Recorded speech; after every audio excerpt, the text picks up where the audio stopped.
everybody, it's Shannon with Scrapbooking Dreams. How you doing?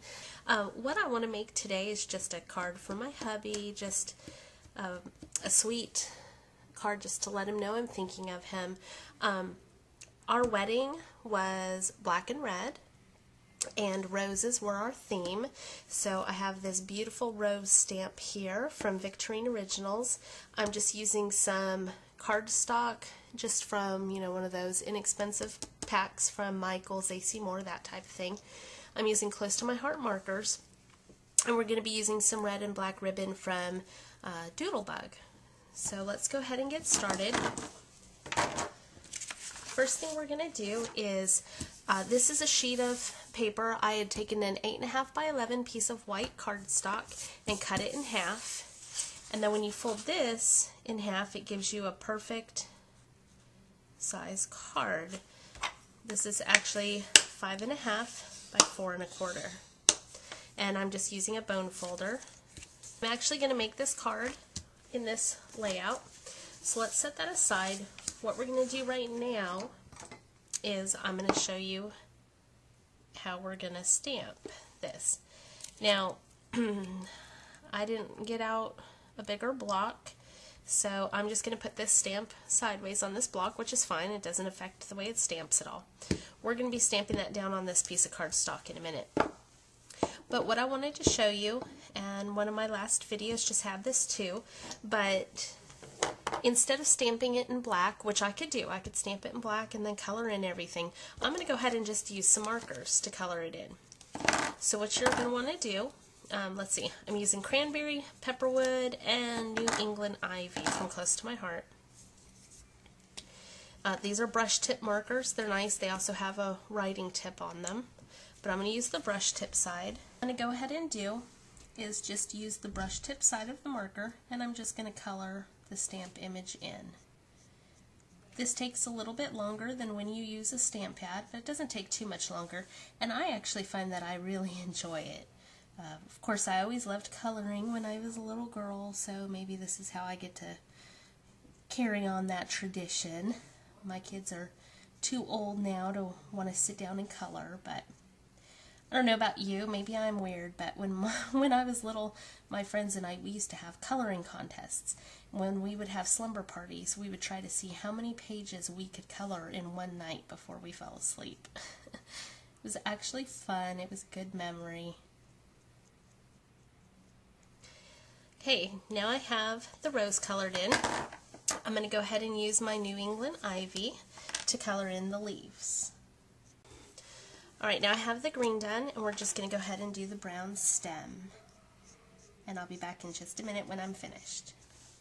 We have the whole image colored in now. I don't know if it shows up on camera well or not, but I have colored in the rose red, the leaves green, and the stems or branches brown. So what you want to do now, you could go ahead and stamp right now, but whatever you colored first, the ink might have dried on the stamp, so it's not going to give you as good of a coverage. So what you want to do is go ahead and huff on the stamp, kind of like you were trying to fog up a window. And because this is a larger stamp, it's going to have to take a couple huffs on it, so please excuse me while I breathe heavy on camera. Sorry.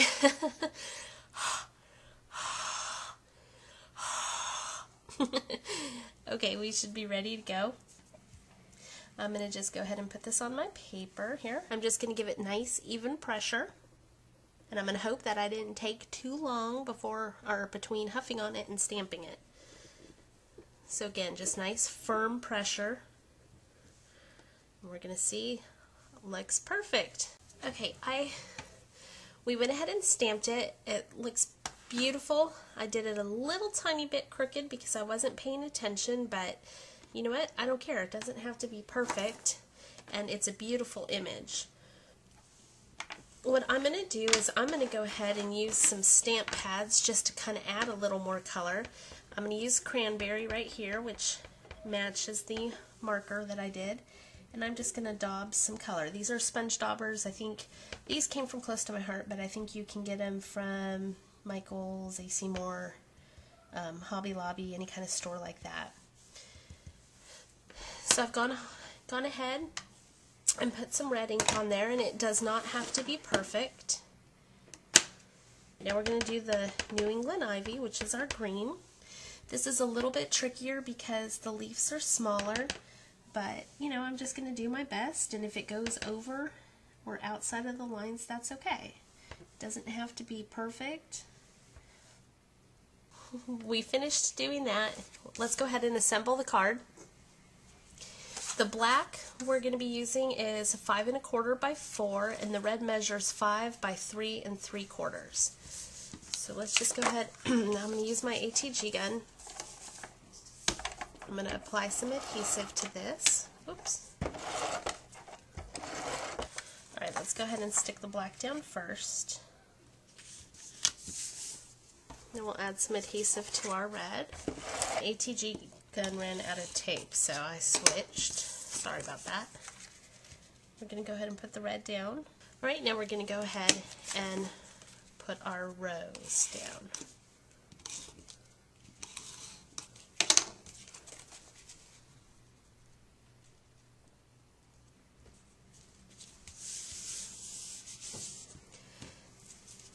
Now that that's done, we're going to go ahead and use the ribbon from Doodlebug. It's a nice red and black stitched ribbon. What I'm going to do is I'm just going to open up my card, put the ribbon in here, kind of determine how much I need to be able to tie a bow.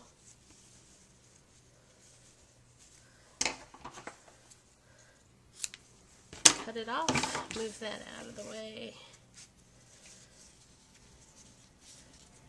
And we're going to go ahead and tie a bow over here on the side of the card. I could have left myself a little more ribbon, but you know, we'll make it work. That's what you do when you scrapbook or make cards, right? You make it work. Alright, let's go ahead and trim the tails. You can trim these at an angle or straight across. I kind of go back and forth with what I do. And you can, you know, move the ribbon around if you want the bow moved slightly. You can go ahead and do that. But there's our card. It's just a nice, elegant card you could give for a wedding. You could give just to let somebody know you love them. Whatever. Hope you enjoyed it. Have a great night. Bye.